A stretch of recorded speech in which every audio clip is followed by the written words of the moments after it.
Okay, Cataclismo.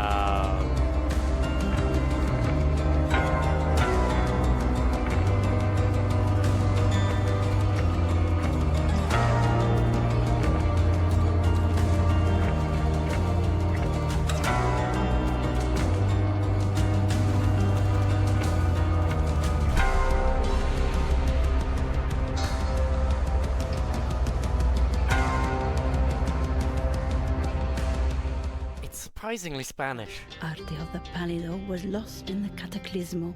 I've always liked the idea of a game about siege warfare, and I had plans for a hypothetical one I wanted to create. Luckily enough, it already exists. Made by people who haven't really made that much, and published by the same people as glorious logistical mismanagement sim comrade. Cataclismo is about expanding your fortifications so that you can survive the night from hordes of horrors. So you can expand your economy, so you can expand your fort, so you can survive the night from hordes of horrors. The game is split into two phases. The first, the day phase, where your economy works, and you can send out your troops to explore the map, to collect more resources. And the night, where the endless hordes seek to clutch your pearl and defeat you. The game has a story campaign consisting of 3 types of missions. A quote-unquote story mission that consists of a linear level where you move a couple of units and hear them say one of their 2 quotes repeatedly. Post me high, post me high. And make a large quantity of tedious bridges. You make so many. These levels often feel like long tutorials with a tutorial removed, and that is not helped by some of them actually being tutorials, or at least trying to teach you about something new. While I criticise this, it is an interesting method of story. In another game, they would definitely just be a long cutscene. However, turning it into gameplay does make it more involved, at the cost of making them longer. There are also tower defense missions, which don't bother. They just turn the game into a mediocre tower defense game, because it removes the fun thing of fort defense, at least for the one I played. And there are the main missions, where you build an economy, explore the map before the night, when you finish off your forts and defend from the hordes, for 3 nights. This does mean that, unlike most strategy games, where to get the actual end screen, you have to stick around long after you have, as far as the player cares, won. I'm sure you've played a strategy game where you completely outclass all of the other AI, but the game does not give you a win until you complete a ridiculously complicated objective. However, in Cataclismo, usually you don't feel like you've properly won. You haven't finished the tech tree, you haven't exploited the whole map, before the game anticlimactically goes, "Congratulations on completing that 3rd night." Personally, I think the game is best in you are plonked onto a hilly field that is randomly generated. The map is covered in nests and resource deposits. Go expand, because they're coming. The endless mode slows down your progression by, instead of just building some buildings, to upgrade up the 4 tech tiers with an overarching skill tree for the campaign, you instead have to upgrade through 5 tiers by doing a very hard mission, and then a lot of smaller sub-missions to unlock the individual items of that tier. Also, at the end of each night, in a roguelike fashion, you get 3 choices of upgrade. Cleverly, to prevent exponential scaling, these upgrades all cost a flat upkeep. I think the upkeep is a clever feature, as it means that just taking a lump sum of resources might be better, because you can't afford that damage buff. But each of these upgrades are mechanically dull, usually providing a flat improvement to a base stat, like damage, range or speed, unlike other games where you can make complicated builds with interesting combos and overlapping upgrades. But to be fair, that's not what this game is. I prefer this mode. You have time to build the large fortresses of your dreams, and to fully explore the map.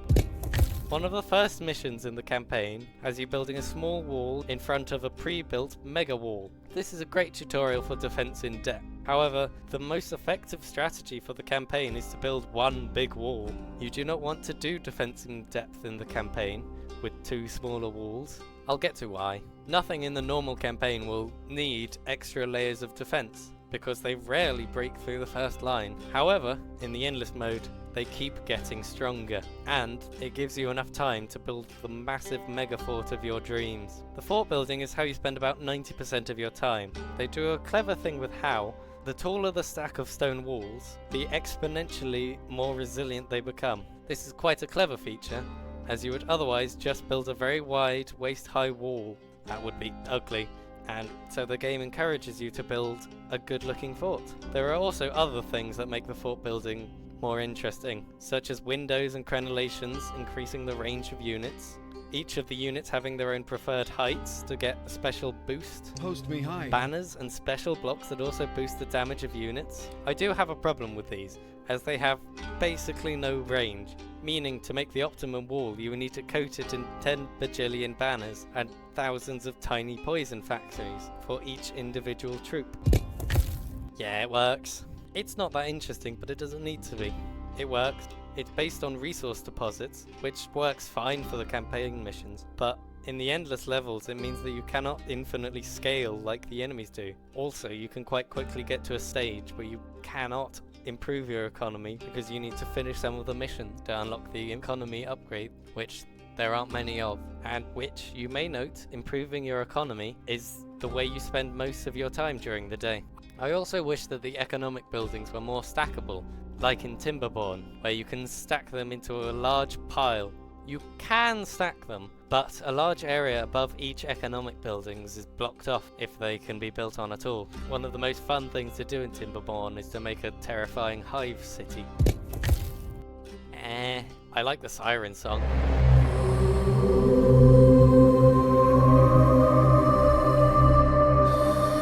Most of the music and sound in this game can be quite repetitive, especially as you will spend most of your time in the pause menu, which has technically music.